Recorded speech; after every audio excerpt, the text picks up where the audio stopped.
Welcome and thank you so much for being here. I am actually very excited that you're here because I haven't gotten to look too much into, Slavic mythology, but I have heard the name Baba Yaga. And I know that you've done extensive research on it because you do have a new book, Baba Yaga's Book of Witchcraft. And I know you've mentioned you are of Ukrainian descent. So I figured who better to help us get to know her a little bit better than you? So if you don't mind, I would like to start by asking, who is Baba Yaga? Oh, well, this is a great question because she's a mystery, really. So we may spend the whole time talking about that, but I'll get it. I'll try and be more succinct. We could spend hours actually talking about it. So, in Slavic mythology, we hear of, in stories, not really in mythology so much as in fairy tales and fables, which is where mythology went to, oral tradition. So Ukrainian stories became, they were handed down orally. And so they evolved over time. And what was once, we believe, stories about the keeper of the woods, the mistress of the forest, the keeper of the forest mysteries, was a old woman, a crone figure. And this goes back thousands of years. As time evolved and Christianity came into Slavic lands, she couldn't be turned into a saint. And so she became a sort of evil character. And this is how we discover her later on, of course, in the 1700s, 1800s, 1900s, in fairy tales that were told, is that she shows up as a witch character. Baba Yaga, or is that she's pronounced in Russian, or Baba Yaga. She has a ton of names. If you go into all the different countries, Poland, Belarus, Croatia, Slovenia. I mean, we have all of the countries really in the Slavic lands have a version of her.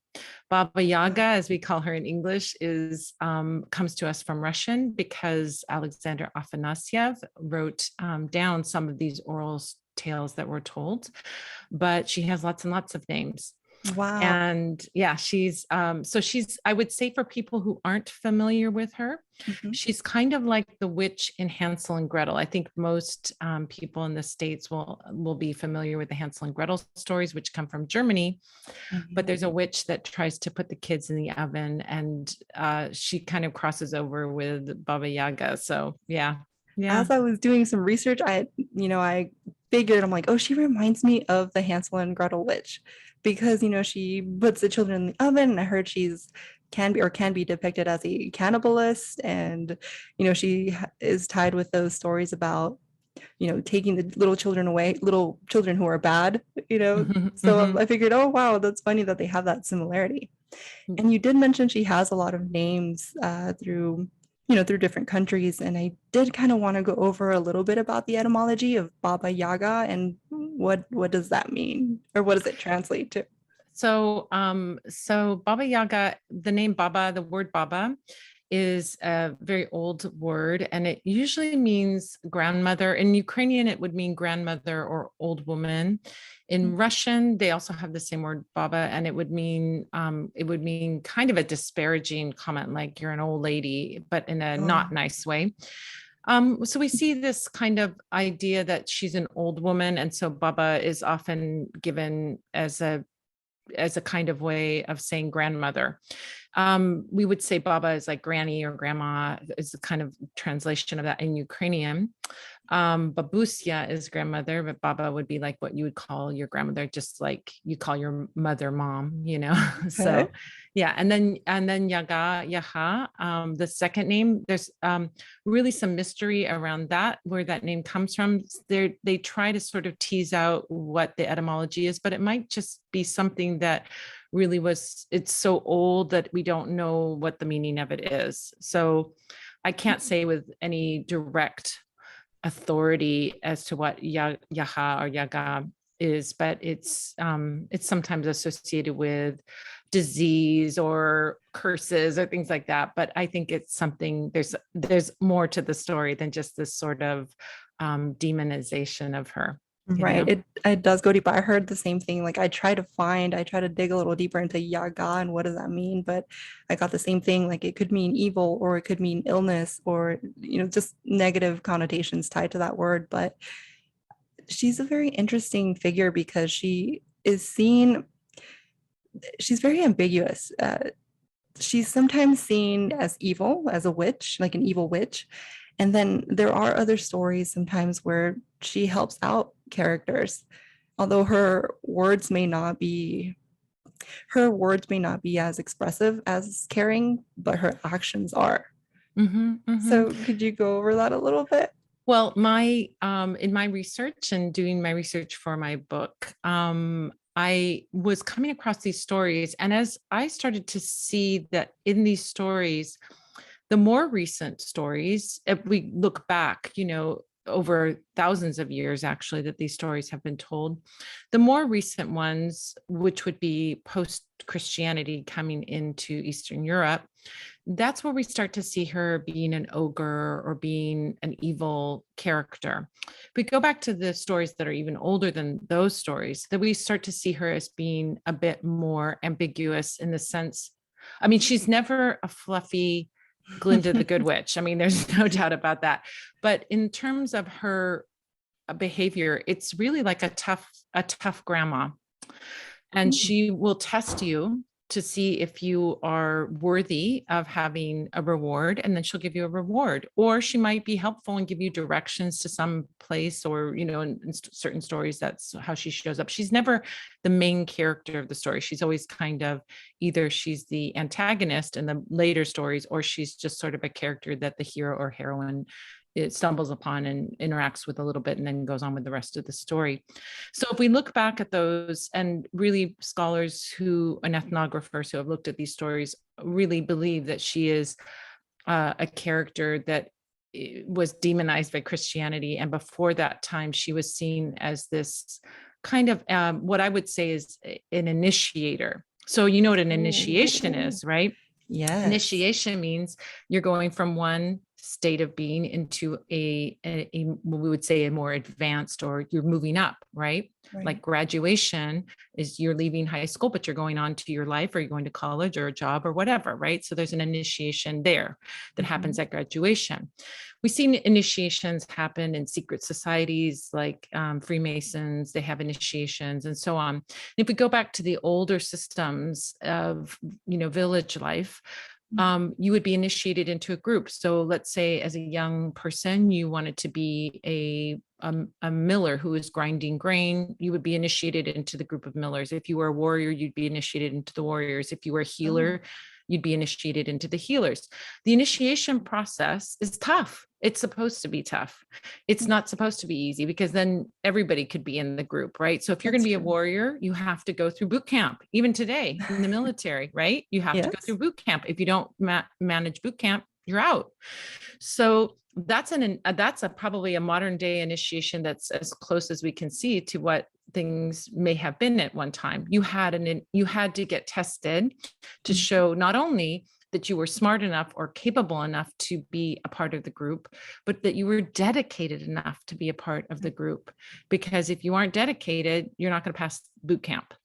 So she's a little bit like a drill sergeant, or I like to say she's like an Olympic coach. I mean, I deal with her as a real living spirit, I mean, Right. it's not something that's imaginary to me. She's real, but And she will take you and give you hard tasks, not because she wants to stop you or because she's trying to punish you or she's just doing it for her amusement, but because she wants you to climb as high as you can go.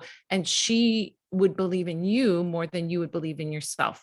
oh, So we do know that in ancient times, in ancient Ukrainian cultures, there were initiators, and they would go out, this is thousands of years ago, out to huts in the woods. Does that sound familiar? Where they would have someone there that would do the initiation process. And then when they would leave with more knowledge, with more skill, and be a part of the group. And that's kind of the thread that runs through my book, is that okay. she's this tough cookie, but she's an initiator. And so she's testing you, checking you out, seeing if you're serious. Oh, looking you up and wow. down and all of that, you know. So So, I was gonna ask, I mean, I know you said you work with her as a as an actual spirit, and if you don't mind sharing, how has she tested you? oh my gosh.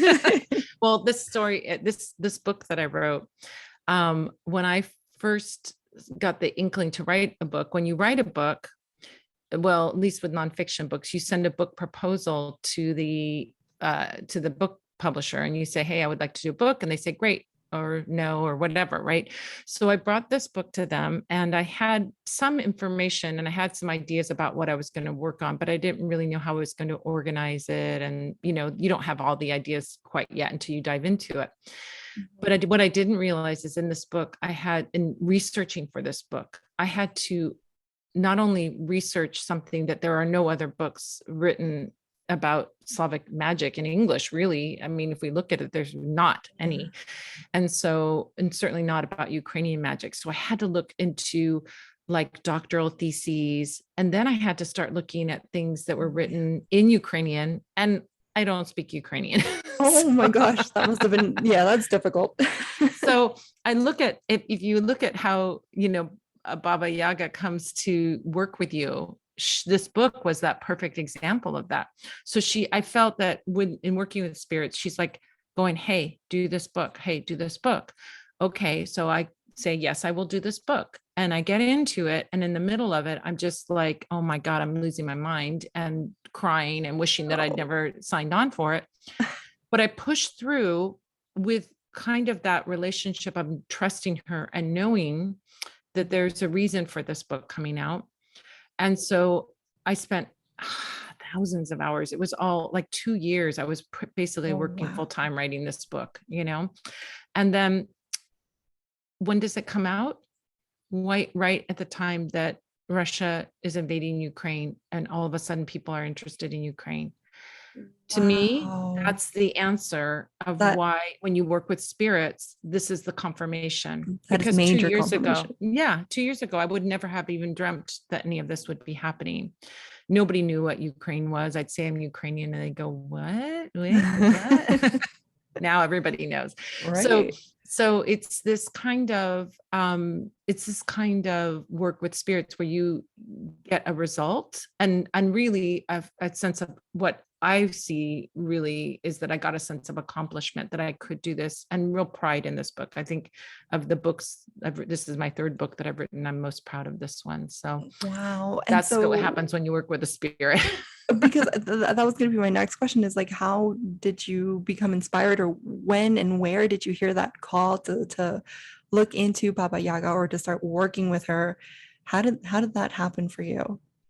Well, a couple of things, you know, in my life, you know, my mom was Ukrainian. She's passed away, but she used to tell me stories. We used to do things around the house, you know, little magical things around the house, and she was very open about magic. Even though she was Catholic, she was super open about magic and bought me my first tarot deck. She would bought me a Ouija board. She had no fear of these things and working in the spirit realm or, Good. you know, and Yeah. I think Catholicism kind of lends itself to that too, because you got a lot of magical things that you do, Yes. you know, Catholic magic, right?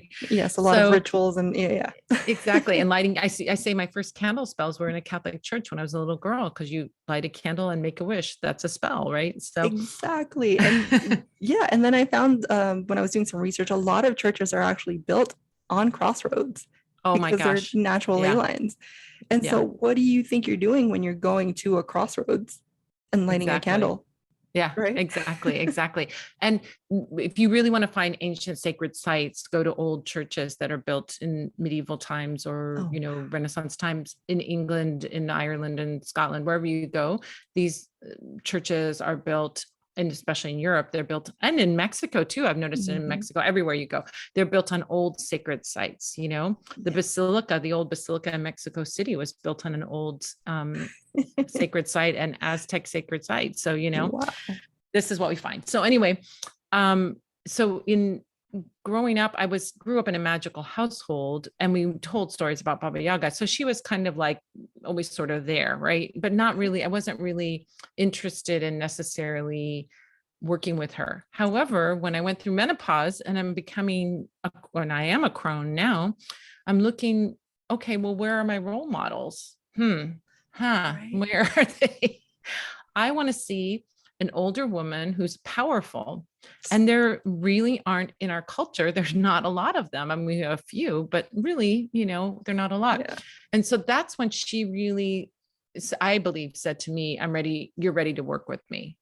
Wow. Not to say that a younger person couldn't work with her, by all means, if she calls to you, she calls to you. But I never go looking for spirits. Spirits sort of open the door for me. And then I go, okay, we'll come and we'll work together and let's see what Mhm. I can learn from you. And I learned quite a bit, so that's really where I think that's how you get started working with spirits. Let Because them call you. yeah, and then that's another question I had because I hear a lot about, oh, if they call you, then you can work with them, but if they don't call you, then you can't, but whatever.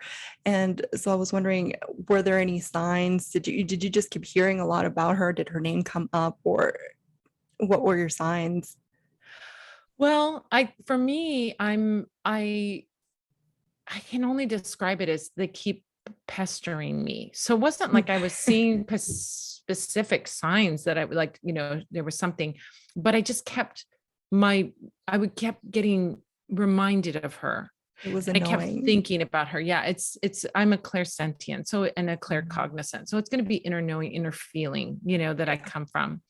And so I kept like feeling her, thinking about her, doing research, and then start get very interested in looking at the old ways and trying to find information about the old ways. So I don't think that that's a sign per se, but just it's like I feel the You call. felt it. Yeah. Yeah. Yeah. I mean, I think it's like, for what people can understand that to be like is like, let's say you're an artist and every time you pass an art supply store, you're like, ooh, I want to go in there and look around. It's a call, right? Mhm. So it's not necessarily that there's a sign, like a neon sign or Right. something, but that you're feeling drawn to something. Then when you're feeling drawn to something or someone or a spirit or working with a spirit, like, start to get to know them. I think, Okay. you spend time with them, you read about them, you learn about them, you um, honor them, make a little altar to them, and sort of develop that relationship. I have never, I would say I would never, I have never asked Baba Yaga. Well, no, I take that back. I did ask her one thing about the war in Ukraine, and I asked her, and she said she's taking care of it. And I said, okay. Ooh. But I Ooh. don't really ask, spirits to do something on my behalf. I feel like I just develop that relationship with them, and we hang out, and I learn from them, and I gain from them. But I don't ask them to do things like a servant, go do this thing for Right. me. It's not like that for me. So, yeah. Wow. And so I know we mentioned that there aren't a lot of women who are like older. And I know being older isn't necessarily a bad thing. It's not a bad thing, actually. It's more of a indicative that they're wiser. They're wiser Mhm. beyond their years, and they have a lot of experiences. So there's a lot that we can learn from them. And I know that um, there are very few, although she is a Slavic, which Hecate also comes to mind, or Hecate, however that you guys like to pronounce it. I feel it's stronger Hecate, but anyway. Yeah. But I saw some similarities with her in the sense that, she's at the crossroads, and I've heard stories where she sometimes isn't just one deity, she's three. So she's Mhm. like three sisters. I didn't look too much into that story, but I'm sure you could tell us more about that. Yeah. So that this crossover is not, I think, accidental or just a curious, coincidence. It's There was contact between Greece and Ukraine. Um, so there was in ancient times. So there may have been shared stories. There may have been traits that you learn about something, and I think we live in a time right now where borrowing is seen as a bad thing, but in ancient times people borrowed all the time. They borrowed.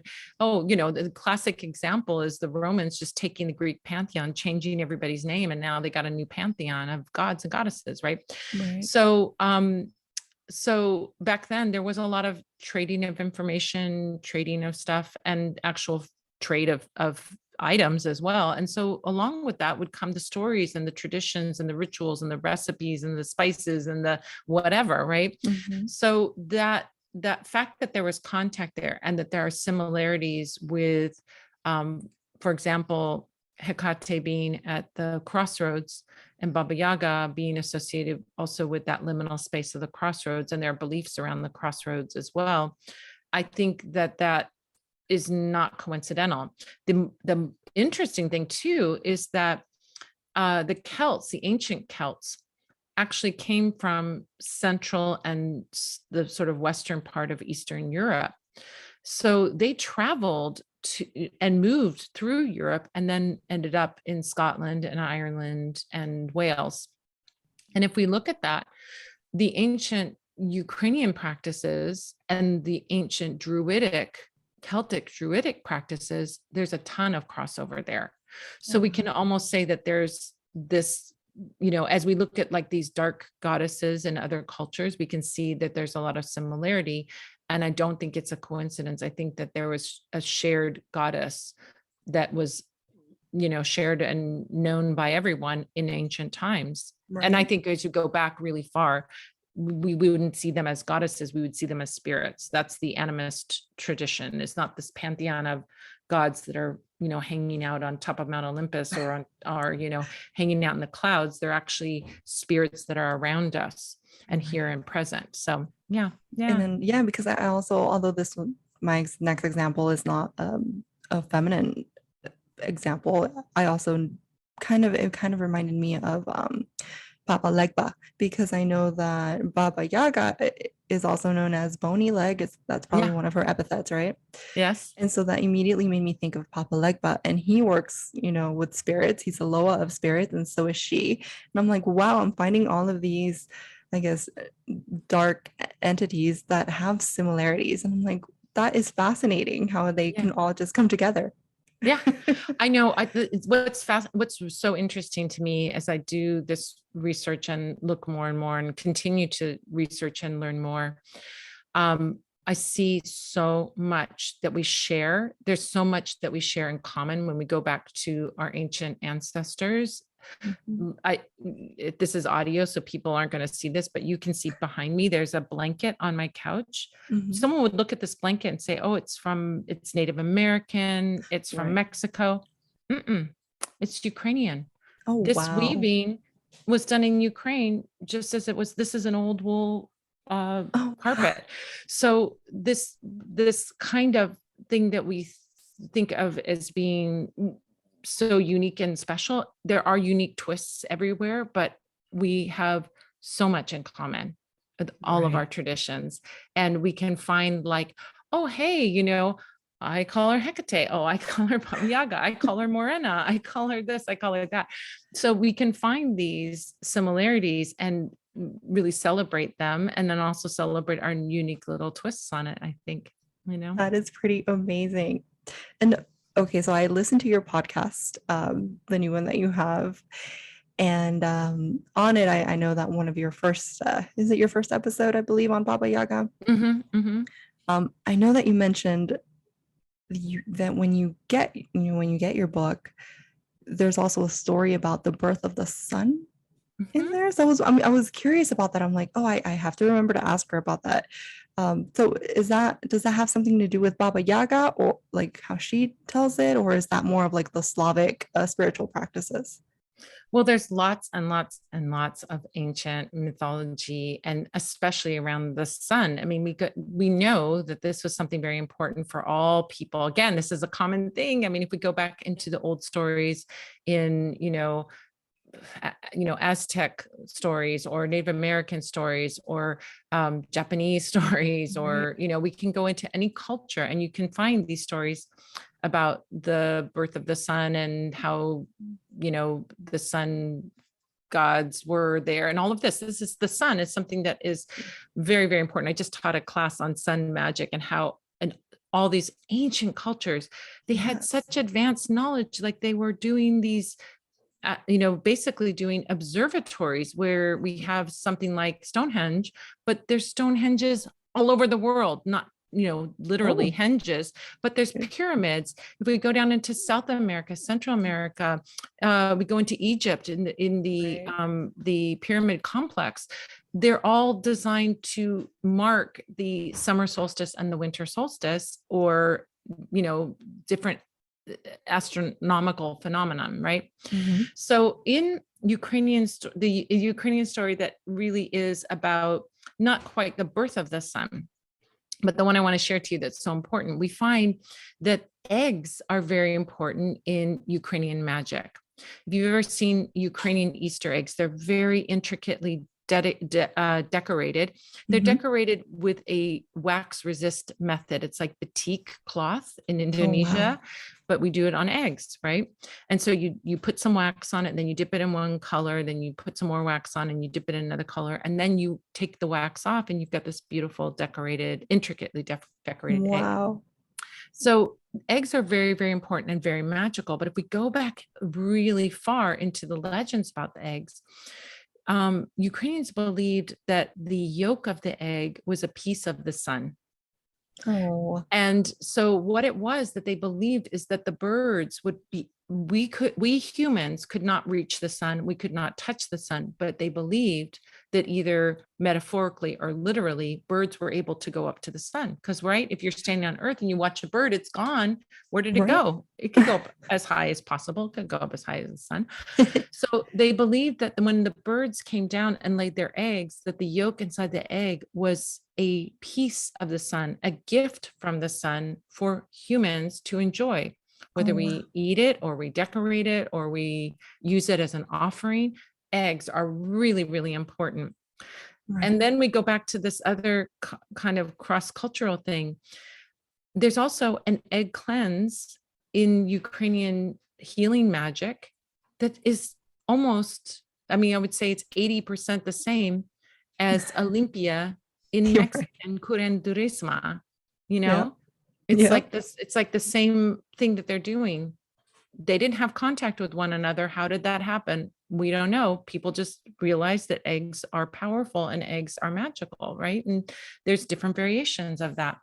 So that's a story about how the piece of the sun came down to us, That which is is so far. fascinating. It really is interesting because even, yeah, ancient Egyptians also worship the sun, you Mhm, know, then I guess it was life because it is life, right? Without the sun, crops don't grow. It's mhm, so it's very it's all fascinating and mhm. you start to recognize patterns and know that everything is interconnected. Yeah, absolutely, absolutely. And we start to pay attention to nature and we start to look at nature and look at the cycles of nature. We start to see really, you become energized by it, I think.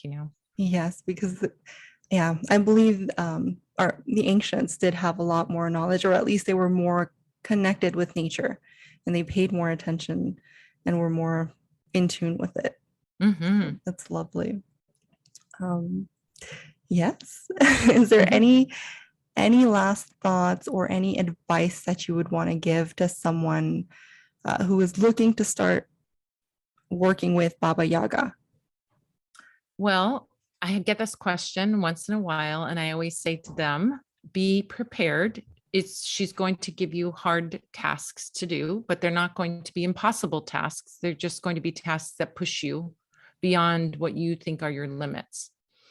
So I would say you don't enter into it lightly, but what you're going to gain from it is going to be like a treasure. And that's what we see in the stories.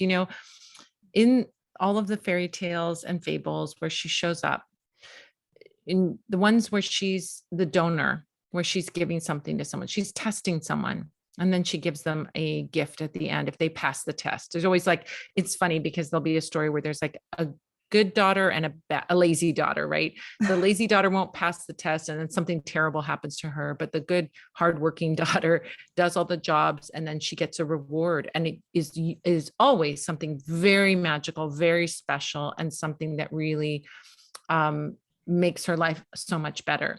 So be prepared that you're going to get something amazing. But to get to that, you're going to be tested. You're going to have to push yourself. You're going to be going farther. She's going to give you a hard task to do. But in the end, if you commit to it and you do it, you'll get a reward at the end. So that's what Very I would say to nice. anyone who's preparing to work with Baba Yaga. It's like, be prepared for that, because if you're, it's running a marathon. It's Oh not man. a Yeah. skip in the park. So Okay. it's not for the, yeah, for the faint of heart. So you're gonna have Yeah. to work really, really hard for it. But if you're dedicated and if you're committed and you're respectful, then you will receive a reward. Yeah, yeah. Respectful is important too. I think that's a big one for all spirits. Be respectful of your spirits, and Exactly. they will reward you. They will give you wonderful things. So just give a lot of respect to her, because like, she doesn't suffer fools gladly. So Ooh. Well, thank you so much, Madam Pamita, for your time. This has been a pleasure, a joy. Thank you so much for coming on. thank you. Oh, I so and love. before you Mhm. go, I'm sorry, tell my listeners where they can find you and where they can get your book. Oh, great. Okay. So, well, the first thing is, you'd mentioned my podcast. I have two podcasts, but the one about Slavic magic is called Baba Yaga's Magic. Well, you can go to Baba Yaga's Magic on your podcatcher, iTunes and Stitcher and wherever, Spotify. Spotify and all the places. Yeah. Baba Yaga's Magic is the podcast. My website is Parlour of Wonders, spelled Parlour of Wonders.com. And that's where they can find me. They can find signed copies of the book there. I would say go to all the places to get the book, but for the book is out of print, it sold out. So places like Amazon don't have it right now. So I've been saying to people, well, you can get it from me, because we still have 100 copies or so. And there's a second printing in the works right now. So it will be back on all the usual places soon. But yeah, that's Perfect. that's where you can get it. So And I'll write down all your links on the, intro as well. So for those of you who, are having a hard time or don't have anything to jot that down with, it'll be there for you guys. Thank you so much. thank you. It's wonderful hanging out with you. Likewise. Thanks. Bye. Bye.